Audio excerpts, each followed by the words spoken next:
Hey, what's up, you guys? This is Ben Zinn with NextLevelGuitar.com. Today we have one of our inspired by lesson concepts for you. We're going to show you some really cool swampy, bluesy licks that you guys can apply to your own playing. Hey, before we continue on, please take a look at the link down here below in the YouTube text box. There's a link for a free video lesson and a corresponding ebook. We'll send that to you from NextLevelGuitar.com, absolutely free. A lot of great stuff in there, so please check that out and we'll continue on. Alright, so before we dive right in, let's talk a little bit about the sounds we're using. The big component to the sound today is tremolo. Sometimes you can get this from a pedal, sometimes you can get it from your amp. I'm using some amp tremolo today. It's a really nice sound if you have access to it, but any sort of tremolo vibe is going to almost kind of put that sound, that swampiness to it right off the get-go. You can just hear just hitting an open chord adds a little extra layer of spookiness that we wouldn't have if we were just playing dry. So if you can, try playing along with a tremolo type sound.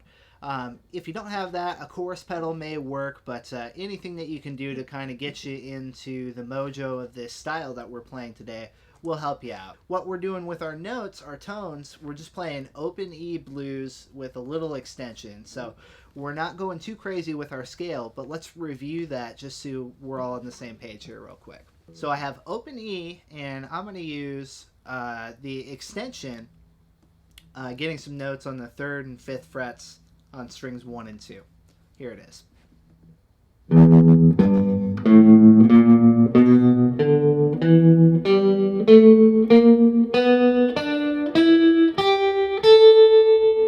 So that's our roadmap for our licks today.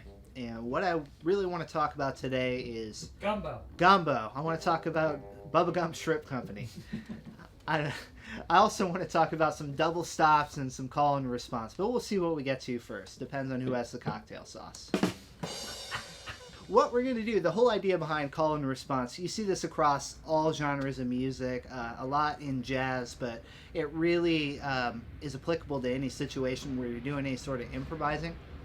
And when we're playing blues scales, a lot of times we're trying to come up with cool sounding riffs and licks and go with the flow. So a concept that you can use in your playing is to break up your phrases into 2 sections and think about them like this. Think about the question and an answer. And what I like to do a lot of times when I'm experimenting with this sort of approach is I'll keep one of those 2 things the same and I'll keep the second thing different. So I'll keep the question the same and give different answers, or I'll keep the answer the same and give different questions. Let me show you what I mean. So first off, I'm going to pose a question by playing this double stop riff here.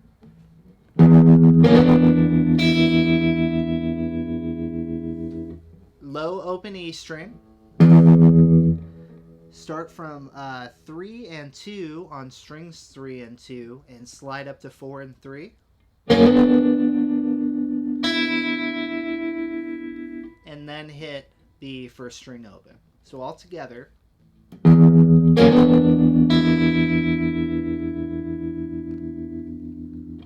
So let's keep that the same every time, and we'll answer that question with different ideas each time.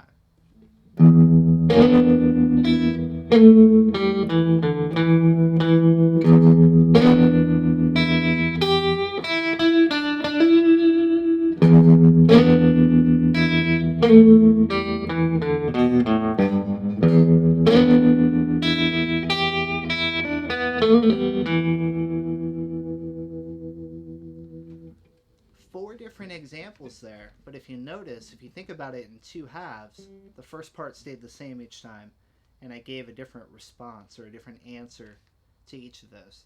Let's take a look at some of those examples. So first we have our riff that we learned a moment ago. And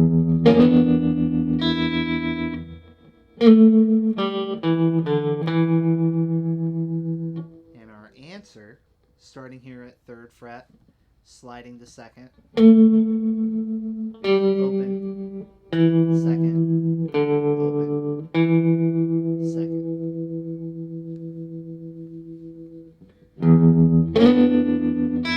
Now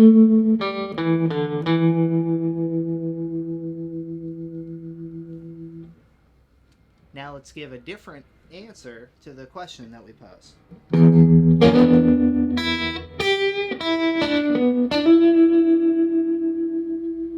So in this case, my second half was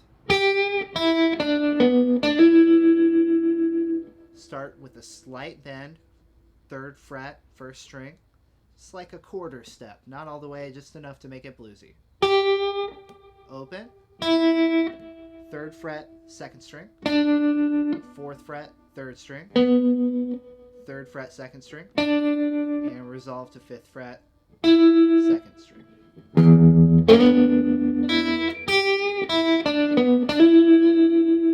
And I did a hammer on there, I think, when I played it in context. Example number 3, again, we're keeping that first half the same and changing up what we're doing the second time.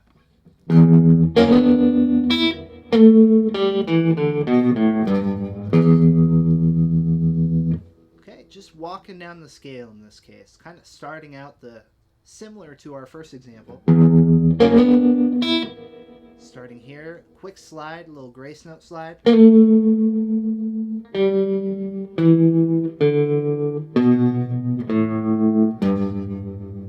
then by the time we hit the open string again, we've phrased it so that we're at the beginning again.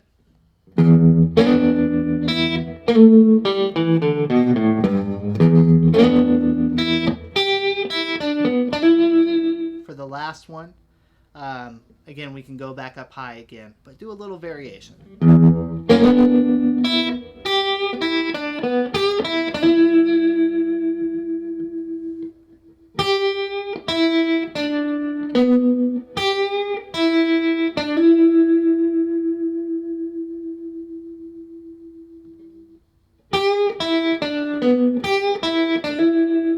Okay, so in those 4 examples, we kept the first part the same, and we changed the second part. Again, that call and response or question and answer idea. You can do it the other way too. You can change the first part and keep the answer the same. So let's try some of that next.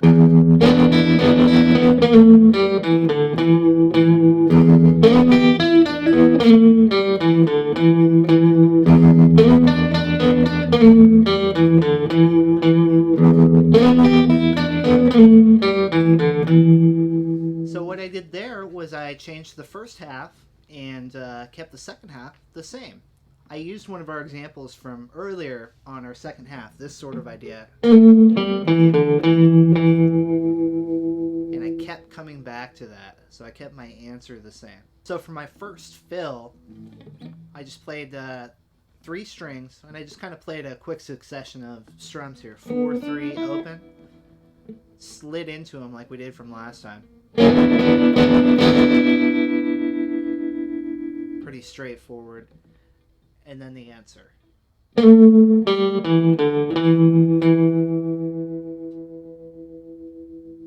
Second time, I went to more of a single note based approach. Started out the same, slid into that double stop.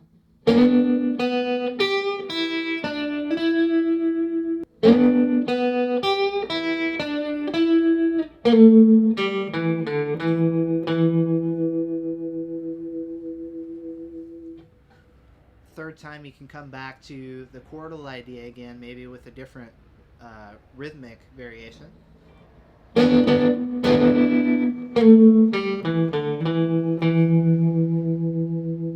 the last time, revisit the single note approach.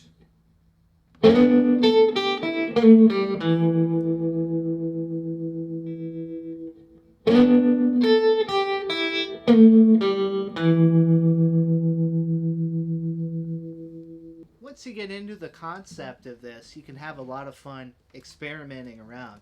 It's kind of just like keep one thing the same, change the other thing. And when you've exhausted your options there, flip it around the way we did in today's example. As always, make it your own. Today we're making it vibey.